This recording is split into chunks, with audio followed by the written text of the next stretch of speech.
উনি বলেছেন উনি বিরক্ত, উনি কাজ করতে পারতেছেন না, ছেলে পেলে কথা শোনে না, রাজনৈতিক দল কথা শোনে না, লোকজনের বিরক্ত হয়ে গেছে। প্রফেসর ইউনূস গত পরশুদিন উনি নাকি রাত্রেবেলায় চিন্তা করেছেন উনি পদত্যাগ করবেন। তো আমরা তো দেশের যারা গণ অভ্যুত্থানের পক্ষে শক্তি, আমরা যারা রাজনীতি করি, সাধারণ মানুষ, ছাত্র, আমরা তো প্রফেসর ইউনূসকে এখানে পদত্যাগ করার জন্য বসাই নাই, ওনাকে তিনটা কাজের জন্য আমরা বসিয়েছি। সেটা হচ্ছে সংস্কার, নির্বাচন এবং গণ অভ্যুত্থানে যারা হত্যা হয়েছে, পঙ্গুত্ব বরণ করেছে, তাদের যারা করেছে তাদের বিচার, এই তিনটা কাজ সম্পন্ন করার জন্য ওনাকে বসিয়েছি, পদত্যাগ করার জন্য না। তাই আমরা প্রফেসর ইউনূসকে বোঝানোর জন্য যে আপনি পদত্যাগ করবেন না, আপনাকে এই দায়িত্ব পালন করেই আপনি নিষ্কৃতি পাবেন। ভাই, রাজনৈতিক দল তো নির্বাচন চাইবে, এটা তো নর্মাল, এটা তো অ্যাবনর্মাল কিছু না। রাজনৈতিক দল নির্বাচন চাচ্ছে, এটাও কিন্তু অযৌক্তিক না, এটাও যৌক্তিক। তবে প্রফেসর ইউনূস অনেক বেশি অযৌক্তিক সময় চান নাই। উনি বলেছেন যে আগামী বছর হয় জুন, নাহলে এই বছর ডিসেম্বর, এই 6 মাস কম্প্রোমাইজ করা যাবে না এমনটা না বিষয়টা। আমার মনে হয় নিয়মিত রাজনৈতিক দলগুলোর সাথে যদি কথাবার্তা বলেন তাহলে রাজনৈতিক দলগুলো আশ্বস্ত হবে, বলে উনি বুঝতে পারেন রাজনৈতিক দলগুলো তো আসলে কি, বাংলাদেশের রাজনৈতিক দলগুলো তো জ্ঞান চর্চা করে না, খুব কম জ্ঞান চর্চা করে। তারা মনে করে যে ইউনূস সাহেব বোধহয় এই বস্তা পচা এই দায়িত্ব পালন করার জন্য উনি বসে আছেন।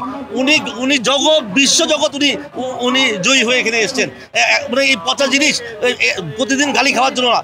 যেই আমরা শুনেছি যমুনার বাইরে কি, যমুনা কি, এই টাইপের কথা তোমরা শোনার প্রয়োজন নাই। উনি নোবেল লরিয়েট, তো উনি কখনোই ক্ষমতা ধরে রাখবেন এটা যারা মনে করে ওনার বকার স্বর্গে বাস করে, উনি অল্প সময় চেয়েছেন। আচ্ছা, তারপরে যদি আপনারা মনে করেন রাজনৈতিক দল আমি সময় দিব না, আমার কালকে নির্বাচন লাগবে, বসেন, কথা বলার তো সুযোগ আছে। আপনি কেন ভাই রাস্তাঘাট দখল করে ঘেরাও করবেন? কেন প্রফেসর ইউনূসের মতো একটা 80 বছরের বয়সে উনি দায়িত্ব নিয়েছে, আপনি ওনাকে ডিস্টার্ব করবেন? বসেন আপনারা। আমি খুশি আজকে জামাত বিএনপির সাথে বসে একটা যদি সিদ্ধান্তে আসতে পারে, এটা আমাদের সবার জন্য ভালো। আমি মনে করি অন্যান্য রাজনৈতিক দলের সাথেও বসা উচিত, বসে উনি একটা সিদ্ধান্ত নেওয়া উচিত। উনি বলেছেন উনি বিরক্ত, উনি কাজ করতে পারতেছেন না, ছেলে পেলে কথা শোনে না, রাজনৈতিক দল কথা শোনে না, লোকজনের বিরক্ত হয়ে গেছে। রাস্তাঘাট দখল করলে মানুষ তো কাকে গালি দিবে না, গালি দিবে সরকারকে। উনি কেন এই গালি নিতে যাইবেন এই বয়সে এসে?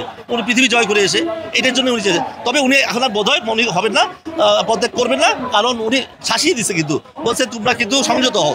এটা কিন্তু শুধুমাত্র ওই যে উপদেষ্টা আসিফকে না, এটা আসলে একেবারে প্রত্যেকটা রাজনৈতিক দলের নেতাদেরকে বুঝিয়েছে। বললেন ঝিকে মেরে বউকে শিক্ষা দান, ঝিকে বললো যে সংযত হও, মানে তোমরা সবাই সংযত হও। প্রফেসর ইউনূস, আমি নিশ্চিত ভাই বলতে পারি প্রফেসর ইউনূসের সাথে আমার বহু বছর, মানে আমি মনে করি আমার স্কুল জীবন থেকে আমাদের সম্পর্ক, কারণ আমরা উদয়ন স্কুলে পড়েছি, ওনার ভাতিজারা স্কুলে, আমার বন্ধু বান্ধব তারা পড়েছে। ওনার মতো মাইডিয়ার মানুষ হয় না, উনি কোনো লোভী ব্যক্তি না, উনি সব কিছু ঊর্ধ্বে হয়ে প্রফেসর ইউনূস হয়েছেন। তো কারো ভয়ের কিছু নেই। প্রফেসর ইউনূস সঠিক সময়ে উনি ওনার দায়িত্ব পালন করে উনি নির্বাচন দেবেন।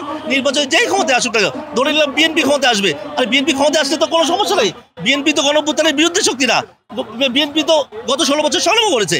তো এটা কোনো দোষের কোনো বিষয় না। আমার কাছে ওনাকে সময় দেন, প্রফেসর ইউনূসকে সময় দেওয়ার পরে তারপর আপনারা দেখেন যে দেশটা কোথায় যায়। তো এটা তো চাপ না, আপনি যমুনার বাইরে আপনি বসে মানে কিছু নোংরা ভাষায় আপনারা স্লোগান দেবেন, উনি চাপ অনুভব করবেন, এটাই তো স্বাভাবিক। উনি কাজ করতে পারতেছেন না, উনি এই কাজ না করে যদি উনি মানুষের জন্য কাজ করেন, ওনার এনজিও দিয়ে অনেক বেশি কাজ করতে পারবেন, এই জন্য উনি চাপ অনুভব করছেন। উনি তো একদিকে আজকে মিটিংয়ে গেছেন, উনি অলরেডি একদিকের মিটিংয়ে গেছেন, তার মানে উনি তো ওনার কার্যক্রমে আছেনই, হি ইজ ফাংশনিং। মানে এমন না যে উনি ফাংশন করছেন না, উনি ঘরে বসে আছেন, এমনটা না।